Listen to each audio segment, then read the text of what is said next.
Friends, Bhagyalakshmi serial today episode என்ன மாதிரியான twist ஆக்க போகுதுன்னு பார்க்கலாம். பாக்கியா ரொம்பவே வருத்தமாக இருக்காங்க. கரெக்டாக அங்கே எழில் வராங்க. எழில் வந்ததும் எழில் அமிர்தா ரெண்டு பேருமே உட்காந்துட்டு இருக்காங்க. எழில் அமிர்தா கிட்ட எழில் பேசிட்டு அமைதியாகவே இருக்காங்க. எதை பற்றியும் கவலைப்படாமல் உட்காந்துட்டு இருக்காங்க.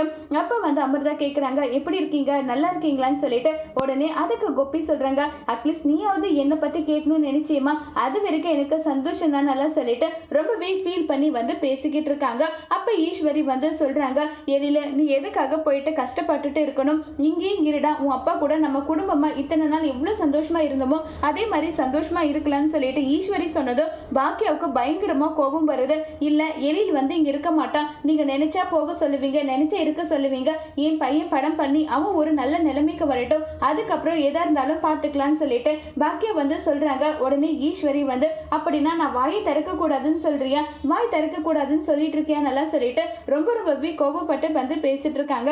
உடனே இதுக்கு மேல இதை சண்டையை பெருசாக்க விரும்பல, நம்ம என்ன பண்ணணுமோ அதை நம்ம பண்ணிக்கலாம்னு சொல்லிட்டு கோபி ஒரு பக்கமும் எல்லாரும் சொன்னதும் அங்கிருந்து எழில் கிளம்பி போறாங்க. உடனே ஈஸ்வரி பாக்கிய கிட்ட சண்டை போட்டுட்டு இருக்காங்க.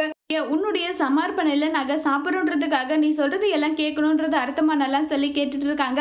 அத்தான் அப்படி சொல்ல வரல, எழில் ஒரு நல்ல நிலைமைக்கு வரட்டும், அதுக்கப்புறம் எதா இருந்தாலும் பார்த்துக்கலாம், இப்போ அவன் வர வேண்டாம் தான் நான் சொல்கிறேன், வேறு எதுவும் நான் சொல்லலைன்னு சொல்லிட்டு பாக்கியா ரொம்பவே கோமா அங்கேருந்து கிளம்பி போகிறாங்க. ஈஸ்வரி ஒரு பக்கம் ரொம்பவே டென்ஷனில் இருக்காங்க. பாக்கியா ஏன் இப்படி நடந்துக்கிறா, பாக்கியா ஏன் இப்படி பேசிட்டு இருக்கான்னு சொல்லிட்டு ரொம்பவே வருத்தத்தில் இருக்கும்போது அடுத்ததான் நம்ம ராதிகா அங்கே வராங்க. ரொம்பவே சந்தோஷமாக கோபி கிட்ட நாளைக்கு மயுக்கு பிறந்த நாள், நாளைக்கு நீங்க வீட்டுக்கு வர முடியுமா கோபின்னு சொல்லிட்டு கேட்குறாங்க. இதுக்கு கோபியோட பதில் என்னவா இருக்க போகுதுங்கிறத வரப்போற எபிசோட்ல வெயிட் பண்ணி பார்க்கலாம். தேங்க்யூ.